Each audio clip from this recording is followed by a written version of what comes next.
Do you want quality or do you want quantity? I feel like quality is just where you get the engagement. That's where you get your followers. And then quantity is where that all accelerates and it really like exponentially grows. Welcome to the Digital Horizons podcast. I'm your host, James Walker.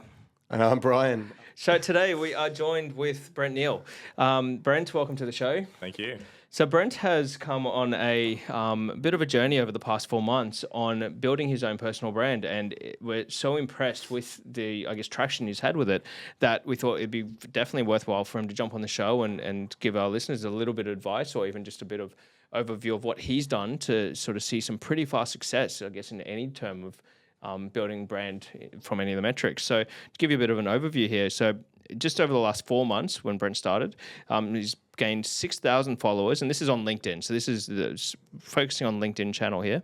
Over 640,000 post impressions, some posts getting over 1,000 likes and over 100,000 impressions, and was awarded the top search engine marketing voice by LinkedIn. So he's got that badge on his thing, and this has all happened within a 4-month period, which, I mean, to get that happening, what was the idea to make it start? Like, did you just sit there one day and just go, you know what, I'm just going to build my LinkedIn presence? So where did this come from? In all fairness, it wasn't really just one thing. I think probably where it started is you hear like a lot of, especially like Gary Vee, how he's constantly going out and just talking about how the new currency is attention and just kind of building some sort of like online brand. I feel like that's where it really started, and just knowing that that's something that I can truly own myself, no matter what industry I work in, no matter where I go, no matter what I do. Especially on LinkedIn, it's something that I can kind of take with me throughout my career and kind of build and take from it in the future. So the initial standpoint was actually a bit more of just learning how to create engaging content. I think that's something that I really wanted to do. Why LinkedIn and instead of like Instagram and Facebook?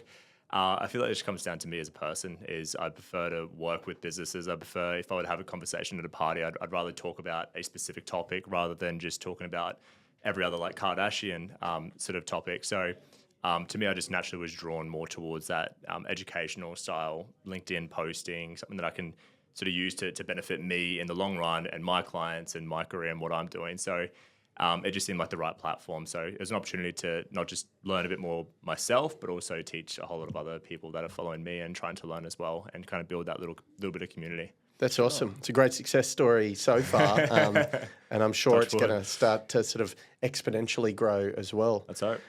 So let's just delve into a little bit more about the personal brand side of things. What does a personal brand mean to you? Obviously, we're talking about your brand as an individual, not just the company you work in. Yeah. To me, the definition of a personal brand would be something that can't be successfully replicated. No one can be me. No one can tap into my head. No one can replicate the post that I do and the language that I post it in, the way I sort of deliver the value in my posts or whatever the takeaways are. So it's something that can't be successfully replicated by someone else. Someone else can try, but it's never going to be 100% the same. So I feel like if I look back and someone were to try and, if you guys tried to replicate my post, then I'd be able to look back and be like, yeah, it's mostly right, but I'll probably do this differently. Yeah. To me, that's not successfully replicating it, but you can kind of mimic it in a way. Same way for me and, you guys, I wouldn't be able to replicate that in any way, shape or form. So that's probably what I'd define a personal brand to be. But, some other indicators for it would be, it shouldn't take much energy. It should be quite easy to be able to do it. Like it's just you talking, or for the case of LinkedIn is writing a post, it's just me typing the way that I would usually speak. So just using more native language. I shouldn't have to sit here and try and think about, okay, what should I say? How should I say this? I can't just say it. So I feel like the personal branding side of things, it really just does come down to the individual. It doesn't create a team to do that. I feel like it's just one individual that says, this is how I'm going to do it. And just kind of being true to, it sounds really hippie saying it, but true to themselves, knowing who you are and all that sort of stuff. So, not thinking too much about how should I do it and just how do I want to do it. Yeah, with the personal brand, I guess all the challenges around creating content representing an actual brand where different individuals have to try to remain consistent with how a brand speaks, presents, carries itself to market, all of that goes out the window. You're already trained on how to live your true self and deliver your personality. It is really important, that point you said at the end there, to be true to yourself, because if you're inconsistent with your own personality and how you bring that to market, that will be seen as inconsistencies in brand. So I think that's a massive benefit or removing some limitations people would have in trying to produce content for a brand. Yeah. And you're doing it under your own banner as someone who does work for a brand, but you're being true to yourself. It's a lot easier to just be yourself and put that content out there. Yeah. One less thing to think about. So no, that's really good. And that's the thing, right? Just trying to make it easy for me. Coming up with the post idea is one thing. Having to look into everything I'm posting about to make sure it's 100% factually true and correct. Like that's another thing. There's always all these things I go through to create a good quality post. If I have to sit here and think about how I'm going to brand it, like that just is too much. Like it's just no point doing that. So having something that exactly as you're saying is consistent, something that as soon as someone sees it, they're like, oh, it's probably from Brent or it's probably from XYZ. That little bit of reliability and consistency, I feel like that's what really draws an audience towards you and builds that little community because they know what they're going to get. Yeah. So the more consistent it is, the better. But the only way you can really do that is just to do what you would usually do. That doesn't change. Yeah, like, that's do just it how your way. is. Yeah. So I guess based on that, you're saying you want to make it as simple as possible. So let's talk about the process. So how are we getting? I guess I think you'd mentioned you were posting almost daily at a point. I don't know. Is that currently? I guess what's the cadence of your posting? How often you're posting, and how are you actually? I guess allocating time or how much time. What is the process in terms of getting from a blank schedule that's coming up to having it stacked full of really good quality content that you've been doing? Yeah. Well, I mean, for me, being a Google Ads specialist, I spend every day in a Google Ads account. So naturally, by being involved and constantly surrounded by Google Ads accounts, ideas naturally come to me. I might either learn something myself and be like, oh, cool, that's interesting. Like me a year ago would learn from this or benefit from it, from this. So therefore, let's post about it. And I was just trying to essentially come up with post ideas that would help me from a year ago. If that's something that I'd find value in, then there's bound to be so many other people out there that will get value in that as well. But in regards to how it all started, consistency is obviously the most important thing. Always tried to maintain quality and quantity, and it seems to be like this battle these days where you which one is it? Do you want quality or do you want quantity? I feel like quality is just where you get the engagement. That's where you get your followers, and then quantity is where that all accelerates and it really like exponentially grows. So if you were to say do 2 posts a week or something like that, and you got like say 100 followers or something like that from it, but you knew that if you did 5, that could turn into 1,000 because of that consistency and the amount of quantity that you're pushing out. You'd obviously go for 5, right? It just kind of makes sense. So the quality grabs the attention, and the quantity is what really kind of pushes it and makes it grow and take it to the next level. So for me, I was just trying to focus on quality and quantity. And making sure that every single post had both of those. And the amount of posts that I scrapped and then decided not to post on the day because I just couldn't find anything that was quality. Yeah. I'm glad I did it because the amount of times you get a bit of either pushback or you can actually kind of take away from what you're trying to build if you do something that's incorrect or something that doesn't make sense or kind of gives doubts to people. So just trying to be factually correct and trying to make sure that everything I'm putting out there is something that will definitely give someone some sort of actionable advice or benefit, and then also trying to be as consistent as possible. So any ideas that I get, I just jot it down to a notes app and just make sure I have this massive backlog of ideas that I can draw back onto. So it just kind of takes away from the friction of having to sit here on, say, on a Sunday afternoon trying to plan out my entire week. It's pretty much already there, and I can almost do it on a daily basis. Okay, and so on the Sunday, then you're batch creating post, or so you've got your idea log, you've got your backlog there, and then you're just working through and smashing out. How many sort of in advance or how far in advance are you trying to get it? So you're not, is it just like the next week, or how are you approaching that? Yeah, so every Sunday I usually sit down and do a Monday, Tuesday, and Wednesday post, and then what happens during Monday, Tuesday, and Wednesday would be my Thursday and Friday post. So I try to draw from the most recent possible experiences. If there's any major industry updates, then I might just say it's on a Monday. I might schedule that for the Monday afternoon and then push everything back a day. So it just kind of comes down to what's important, like what's going to help people more immediately. If there's nothing exciting going on, there's no updates, no movement, then great. Something that's a bit more evergreen, you can a specific strategy breakdown or something like that is awesome. And then between Thursday and Friday, that's generally something that I've learned that week or something that I've sort of come to realization that week from. Is it rare that you'll find you're not comfortable with what you've got in the can and you have to leave a day, or have you made a commitment to 5 days no matter what? How do you balance that quality and quantity? Until I need to sleep, in all fairness. Yeah. That's kind of what it gets down to. So, there's definitely a lot of days where I just haven't had anything that's worthwhile putting out there. It wouldn't benefit anyone. So it's just kind of a bit of data that's wasted. So generally speaking, what I'll do is I'll come up with an idea. If I can't make it work, or if it doesn't make any sense or whatever it is, I might jump onto a different idea. But generally speaking, it just until that little bit of battery, that creative battery is drained, then I'll put it aside and then move on to either the next day or whatever else I'm working on. Awesome.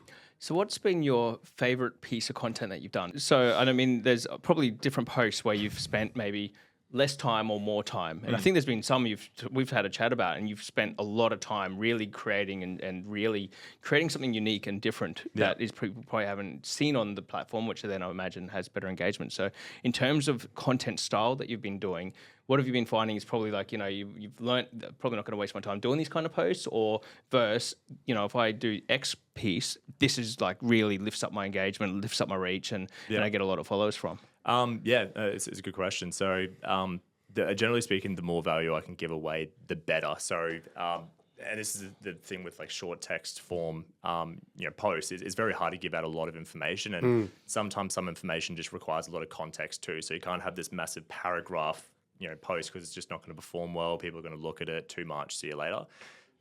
So generally speaking, what I found works is having the visual element. It always has to be there. So some sort of image to do with the text post, and that bit of imagery that I'll have attached to one, have a bit of branding on there, but also have a screenshot of something that I'm trying to show, or just some sort of visual explanation of what sort of message I'm trying to convey here. But the next one is typical comment trap post. Essentially what it is if you comment on this post and you like, and then you also connect with me, I'll send you a message that has a specific document in it. Yeah, I see these a lot. Yeah, like a tool or a guide or a Excel sheet or something. Yeah. And in all fairness, it benefits both parties so much, because I'm going to give them a lot more value, something that one post just can't do in any way, shape or form. I'm also going to promote my brand, and as much as someone learns from me, like that's beneficial to me. That's what helps me grow. It helps that stickiness from the follower. So I'm trying to push out as much valuable, usable content as possible. And sometimes the way you need to do that is through like a downloadable guide.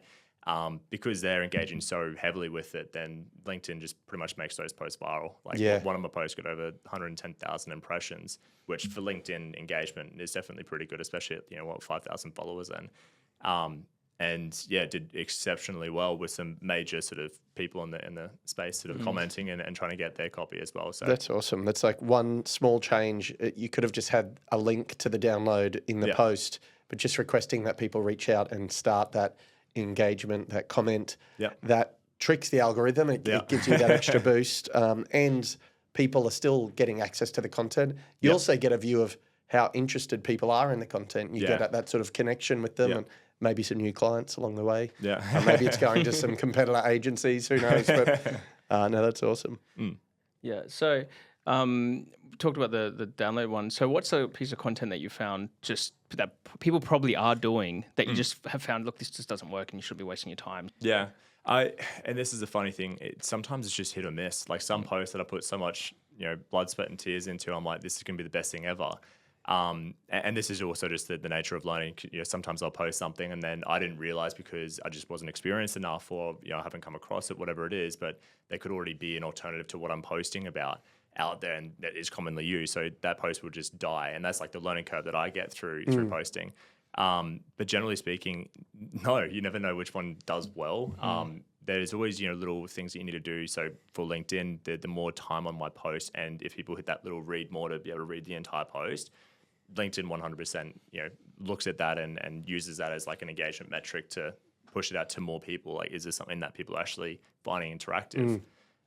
So a mix of a lot of a bit of text, but also making it easy to digest is probably the most consistent takeaway that I put in a post to make sure it does well. I think that's important. A lot of people might be afraid of adding that bit of length, but sometimes that time spent dwelling on it or expanding it out to read the rest of it, if it is easy to digest, if it's broken into sections and not too long, it actually proves to LinkedIn, yeah, these people are interested. Yeah. So I think there's a name for it, and like LinkedIn actually uses it as a measure now, because there's people like myself who consume content on LinkedIn, but they don't actually do anything. Like, might not like it, they might not click just anything, they show may not do around. anything, Yeah. but they're going to go through, they'll click the read more or whatever, they'll read the content and keep moving on. Yeah. And so for you, in terms of, it didn't get me that many likes or whatever, but I think that LinkedIn's using that as a metric because they can tell how long you're actually browsing that piece of content and consuming it. 100%. Because there is so much more of that long form content on the platform compared to, say, your other social platforms. Definitely. And look, the way I believe it would happen as well is to say I put a post out about landing pages or something. If I spend a lot of time on landing pages or on that post,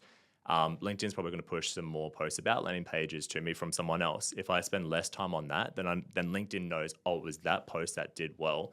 So this is a post that they actually got value from, whereas this other post, not so much. So I feel like it's like a comparison metric to see, okay, is this, post about post about landing pages doesn't necessarily mean it's going to go viral, but because of the way or something that this author has done about this post has made it more engaging to the user. So therefore it's a good post, push it out to more people. But yeah, as you're saying, like you don't have to necessarily just engage with it these days. I mean, I feel like LinkedIn's and most social platforms have gotten around the whole, like and comment being the only engagement metric that you need to rely on. Because there's so many bots out there, there's so many people that just scroll through, like, and then onto the next one, onto the next one, onto the next one. So, the real engagement is time on page, right? It's how long someone's actually spending on LinkedIn. That's what LinkedIn wants to increase. So, the more I can keep people on my post helps them, helps me, helps everyone. Absolutely. Just coming back to the ideation part, I really liked your approach of thinking about what you would have learnt from or what would have helped you a year ago.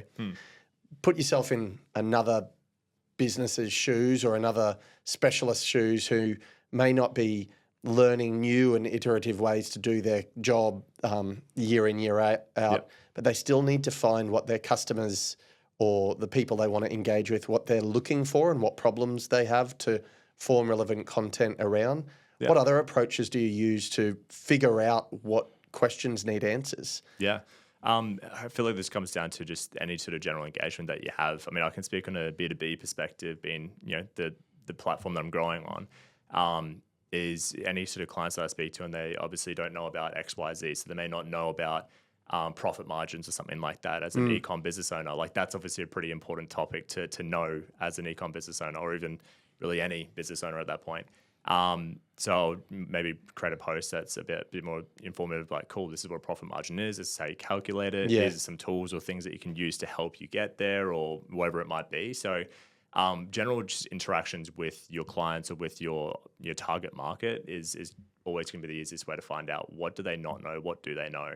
The most simplest of questions can always come back around over and over and over again. So what is conversion tracking, or how does that work? Like, it's something so simple that I might answer so quickly. But you start looking back on it, being like, hang on, like there's obviously a bit of consistency here. Like, let's just kind of fill the gap in here. Well, that's something we've talked about before, is that there's not really any topic that's too simple, because there's always going to be somebody who doesn't know what you're talking about there. Yeah.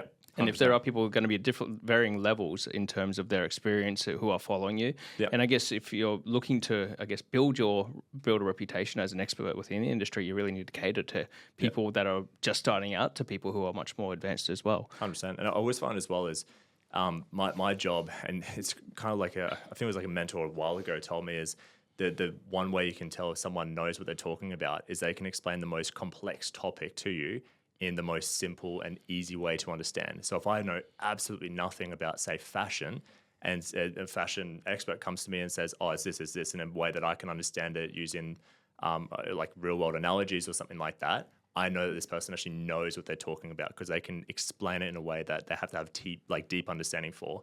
If you're explaining something where it just sounds so overcomplicated and you don't know what someone's saying, if you're walking away being like, I have no idea what they were talking about, they probably don't know as much as they they think haven't grasped it enough to be able to explain it easily. It's the textbook version of it. So I always find that like those sort of posts work really well if you can explain it in like a natural way of like, real world analogies. That always does exceptionally well because it just helps people understand, oh, that's what this actually means. So even just explain some of the most like simplest topics, but in a different perspective, like that's awesome too. So we talked a little bit about the process and how things, I guess, how you're going about doing this. What have you found is the benefits? So obviously there's a lot of time and commitment that's gone into this. What have you found as a benefit from yourself already that's come out of the process of doing this and that keeps you driving forward and going forward with this thing? I feel like anyone that posts and you get like that little taste of success of, you know, your channel's growing, like your page is growing, whatever it is growing, like that's always just a nice little tap on the back. So I feel like that's probably my main sort of like North Star, like true North metric that I'm, you know, constantly chasing is how do I grow this? How do I make it bigger? I'm not too worried about, you know, what the audiences are, as long as they're engaging, as long as they're someone that, you know, keeps coming back and I get that repeat visitor sort of metric to it. But the other thing as well is I'm learning so much doing, and not just about posting on LinkedIn, but also about my career, my craft, and what I do. So if I put something out there that I'm not confident in saying that this is exactly how it works, then that forces me to go and learn it and understand it more and better. So I feel like it's just a massive circle of I help someone else, LinkedIn helps me, making sure that I'm 100% teaching someone else the right thing. And then ultimately it comes back and making sure that I can use this for my clients. And, you know, instead of necessarily having to rely on one person to teach me everything, it means that I can now draw into not just a community, but also forcing myself to need to learn these things properly. So I feel like it's helped me in a lot of different ways around the integrity of the knowledge that I do have and making sure that I'm true in what I'm saying, you know, helping me build a bit more of a community and people that kind of almost like boost that little bit of ego about what you know and making sure that, you know, you're being rewarded for knowing that sort of stuff. But somewhere down the line, hopefully it just builds a bit more credit to everything that I say and do in my career. So, you know, essentially pushes everything to do with me in the right sort of direction career-wise. I mean, even just community, which is something I guess LinkedIn it's a community of people who connect with each other. Yep. I know that when we've talked, there's been people who we've followed as a business in terms of who've looked at for advice and stuff based on their content, and they're now following you and engaging with your content. So I mean, just even from that, and then now you're sort of building a community of experts within this field, which is really cool. I think that's probably the biggest thing is exactly as you're saying. Some people that I used to follow and almost used to have like this god tier status sort of thing, like no way they talk to me sort of thing. You know, being able to engage with them and being able to draw on their knowledge on a more personable level, like that's absolutely awesome. It's definitely rewarding. But it also just gives you that confidence that you need to know, hey, if this person that I used to follow and used to learn so much from is now following and getting value from me, it's a nice sort of pat on the back and push in the right direction to give you the confidence that you need, that you are, you know, doing everything correctly. So I feel like that's probably the most important thing for me, is not just saying that I know what I'm talking about, but actually demonstrating that and knowing it. Yeah. And I think there's also the really clear and obvious overarching benefit that a lot of people listening to this will want to know is, does it generate more business? And I think there's a huge benefit of credibility for the brand you work for, that they hire and have The best of thought the best. leaders, the best of the best in their field. Yeah. They're not just a list of nameless people. There's thought leaders, and they chose this company to work at.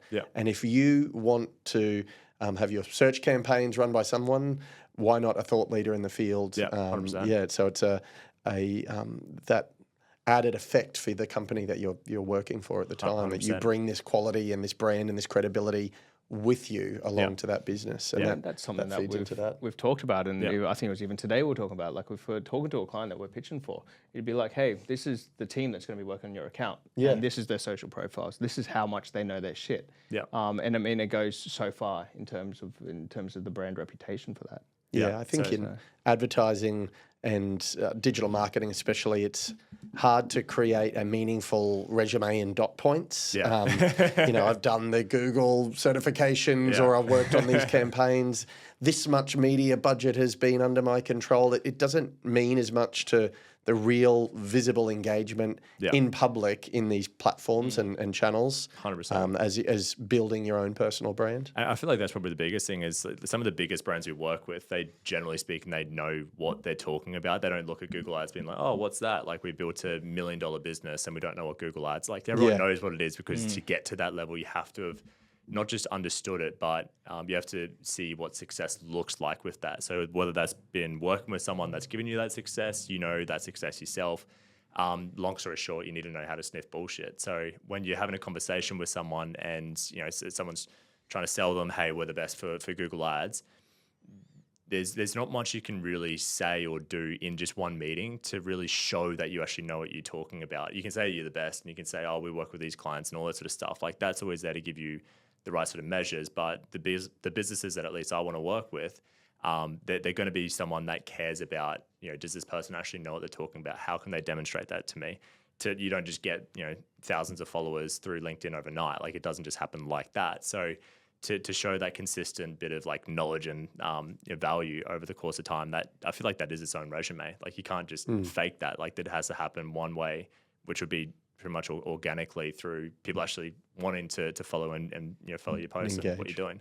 Agree. It's one platform that you can't buy followers. Yeah. Where you can on all the other ones with like campaigns or subscribe campaigns on YouTube or any of them, really. There are campaigns that you can, whereas LinkedIn, you've really got to earn it, don't you? Yep. Yeah, exactly. So someone starting out, would you advise video content over graphic or image explainers? And how do you balance that? Like, do you? I can imagine it would be quite daunting for someone new to go, all right, I've just got to start shooting 5 videos a week. How did you get over that hurdle of doing the first ones? Just initials. Yeah, look, and to me, I feel like there wasn't really much of a hurdle. I definitely see a lot of posts and people saying, oh, if you're struggling with just doing your first post, like then do this. I feel like for me, it was the want to get better at something well and truly far-seated the scare of the first post and how it's going to do. So I don't really care too much about it. But for me, the first probably month or so was just the easiest because I haven't posted anything before. So every idea that I have is an original idea that I haven't done before. I didn't feel like I was recycling. So I also imagine as you've grown your following, you're probably getting more followers who have higher level of knowledge, and so you are getting those, the people that we talked about that were previously posting, and you're looking up to their posts. Yeah. Now they're following you, so that you're probably thinking, oh shit, these guys potentially will critique if this isn't spot on. Yeah. Because I feel like the level of followers is probably elevated a bit over the period as well. Yeah, exactly. I mean, I actually was showing you a metric yesterday between the conversions and conversions by time. I thought that was a really cool, new thing that I've learned. I'm like, oh my god, like how does no one know about this? Like, I brought up a post last night. It was a pretty solid post, and then over a bit of time of thinking, I'm like, wait up. How does this actually work? Is this 100% correct? And then I kind of look at it from the angles of like critiques, and I'm thinking, okay, cool. It's not actually what I think it is. Like, it's not really the metric that I thought it was, or I'm not really understanding this correctly. So I just scrapped that this morning. So it's like, like there are definitely posts where I'm sitting here putting so much time and effort in, and then it just doesn't work out. But as you're saying, I have to be right about it. If I'm not right, then to me, I feel like it's a bit more of an embarrassment to post about it and be like, this is how you do it, and then it doesn't actually work out that way. So that integrity is definitely there. Well, that's good learning for your own sake as well. You sort of go down a path, and then you sort of gone on this journey yourself of understanding something in detail. Yeah. And I think learning something to the point where you can teach others really helps ingrain it in yourself 100%. As well. Yeah, 100%. And that's the thing, is because you're revisiting that little simple topic, you're teaching yourself again. So because I'm explaining it to someone that may not know it, I'm almost reteaching myself everything again. So it just helps me beneficially in the same ways. Awesome. Well, Brent, what's next from here? We've got 6,000 followers. Have you got a goal, or is there something on the platform that you're like, all right, cool, I'm done, or you just keep it going and just see where it leads? Just keep it going. For me, it's a bit more an enjoyment thing. If I feel like I'm having to force out posts, then that's its own issue right there. So for me, just continuing growing the following base, it'd be awesome to be able to have the opportunity to be able to work with some major brands, and I feel like that's the right sort of stepping stone in introducing myself to not just brands here in Australia, but internationally, because the amount of reach that you have, overseas, you don't even realize how big, what I do is overseas. Like, it's huge. So just opening that horizon to other brands and to brands that are looking to, grow and find value from what I do as well is absolutely awesome. But I feel like the main thing right now is just growing the brand and trying to focus on teaching myself more. That's probably the biggest thing. Awesome. A lot of key takeaways for me. I like the be true to yourself as a brand, personal brand, mantra when you're trying to think of how I'm going to present something. Yeah. And the other one that I'm going to take away is, would this help me a year ago? Yeah. As a way of forming some sort of structure around, is this going to be useful to others? Yeah, 100%. I remember thanks for that. I talked to you about coming on the podcast, and you said to me, it's like, yeah, it's just pretty easy. You just talk about shit you know. And I think like it shows there's a lot more to it when you actually think about it. But I feel for yourself, it is you're just talking about the shit you're doing every day, and it's as I said, making you elevate your knowledge because you've always also got to make sure it's of that level of quality that you're happy with. Yeah. But yeah. Yeah, I think that probably the hardest thing is just the time. Like, there's always time that goes into these things, and to come up with an original thought like that. It's not the time that it takes to be able to sit down and come up with that original thought. It's the time it takes to be able to sit down, do your job at a very high level, and then that idea eventually comes out of it. You know, I can sit down for half an hour, try to come up with an idea, but if I sit down and, you know, work on my clients' accounts for a week and I come up with that one idea, then like that's how I actually form that original idea is by sitting down and just brainstorming an idea. It has to just come from naturally doing the work, and then it will come from it. So it just takes time. That's all it is. Yeah. Cool. Well, thank you for joining us today on Digital Horizons podcast. I feel like anybody who's thinking about building a personal brand is going to get a lot out of this, and hopefully it'll convince. Well, I haven't started posting on LinkedIn. Maybe I should start. You've talked to me about doing that before. So pretty inspirational for me as well. So maybe we'll start posting the podcast to LinkedIn for a bit. Well, thanks for your time for listening. Please subscribe if you are finding these episodes useful, and we'll be back shortly. Yeah, thanks, Brent. That was really good. I'm going to get cracking right away after this. I promise. So, cheers. Thank you. Thanks guys.